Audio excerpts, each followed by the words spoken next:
shot 18, it was kind of special because the first thing I ever did with this, animation-wise, was I used this scene as kind of an example to see if I could figure out how to get somebody to look like they're running in stop motion. So I drew them out really crudely, the different frames of what I thought it would look like to have somebody running, using this scene as an example. And when I put it together, it looked okay. And I was like, oh, all right, I think I could do this. And so to actually get to this scene and start putting it together for real was a really big deal, actually, for me. But another thing was, like, every step he took was an entirely new figure except for his head. And so there's almost 10 different versions of legs, 10 different versions of the shirt. Like, then 20 arms had to be made because it was different, because as he's swinging his arms, they're in different aspect ratios and stuff like that.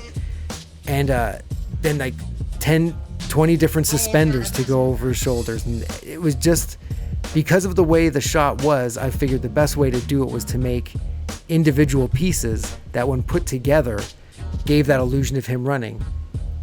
And I think it worked. Hey, what's up? All right, so here's what we're doing now. It's this scene, and I've really been looking forward to this one for a long time. So there he is there, and you can see him up there. And so I've got to make the pavement there. And so to do that, I've got this huge roll of like gray construction paper kind of stuff, courtesy of my friends at MRP Films, hooked me up with this. And yeah, I just kind of wanted to show off this enormous roll of gray, because it's great. Construction paper is hard to find. You'd think it wouldn't be, but it is. Trust me on that one. So yeah, I'll keep you up to date. As you can see, we are at the bare minimum right now. So we got more coming. So stick around. Do it. Yo, hey, okay, here we go. Today we've got this shot, right? Him running like so, past the bushes of flowers and those big plants. Here we got him running, the bushes, the flowers, and the big plants. And then what we also have is all of his different legs and arms for the whole running motion. And then his head is going to go like side to side, like how a person runs, essentially. Like, I've been in here, like, how do you run? Do you put both arms and legs as opposite, or how does that work? And now I also realized I just could watch that. Actually, I didn't even have to go through all the dancing. But, you know, who loves dancing? Who doesn't love dancing? I mean, but who loves it anyway? So we've got this happening here. And this, I've been looking forward to this one because this was like the first test shot I ever did, like a little doodle, then a sketch, and now here we are. So I'll post that up one of these days, the different phases of this that made me realize, you know what, maybe I could do this. And so here it is, and let's see how it works. Show of hands, who wants to see it? All right, now. Whoop. All right, so want to see? Let's see. Here's the OG shot. That's what we want it to look like. And here is what we did. Not bad, I think. The tweezers make a couple appearances. I think I can get rid of that anyway. And it's going to be pushed in so you don't see the edges of everything. But I think that was a success. I think it worked out pretty good. And yeah, let's move on to the next one, shall we? So for the animation of this, it was, again, keeping the character in the same spot and moving everything around him. And I don't know why, I always think that's really cool and really fun to do, just because it's I love the optical illusionness of it. And I think it turned out really good in the end too. For shots like shot 19, where it's like a cop car just kind of zooming by, I don't want to make it too big, because then I've got all this other stuff that has to go in the background of it, which then also has to be really big. And then you're dealing with an enormous shot. But even when I'm making a smaller car, I still want to make sure the details are in it. So I still make sure there's the gray stripe down the door and the line down the hood. I make sure that there's the headlights and the blinker plus the grille.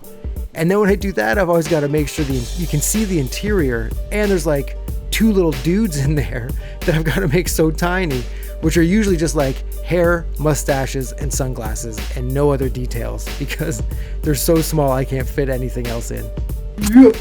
All right, here we are, shot 19. My goodness, we're flying through. So here's how it starts here. And it's like, come up over that, and that's it. That's all it really is. So I've got the scene here. And what I've got is all this stuff is behind this piece of plastic. You can see from the light reflection. But then this one is on top because it has to look like he comes over the hill, right? And I figured that maybe that's the best way to go with that. And I think it should work. We'll see. I'm worried it's a little too, everything's a little too close together in this thing here. But we'll find out. I don't know. Let's see how we do things around here. Give me some vibes. Whoop. All right. So we got it. I think we did it. All right. So this is what we're making it look like. Boom. And then this is what it's going to look like. And of course, we're going to be pushed in. We're going to be moving with it. We do all that in post and everything. But I think that worked out pretty good. And also, I got to say, these little guys in here, the Chief holding onto the roof and them driving, I just think that's funny. I don't know why. It's just funny to me. But anyway, I think it worked out. We're moving on to shot 20, which is like the last shot of the first wave of doing these. So we're almost at the point where you're going to see what I've been working on. So I hope you're excited. I'm excited to show you. Put him here, everyone. So for a shot like this, it's so fast. It's like the little details that are going to sell it. Like the stop sign from behind with the street sign on top, the electric post, having the car come up from behind the construction paper to make it look like it's coming up over the hill really helps. And the one thing I really wanted to show in this shot was how that front tire gets pushed up into the car to really sell the heaviness of that car hitting the pavement.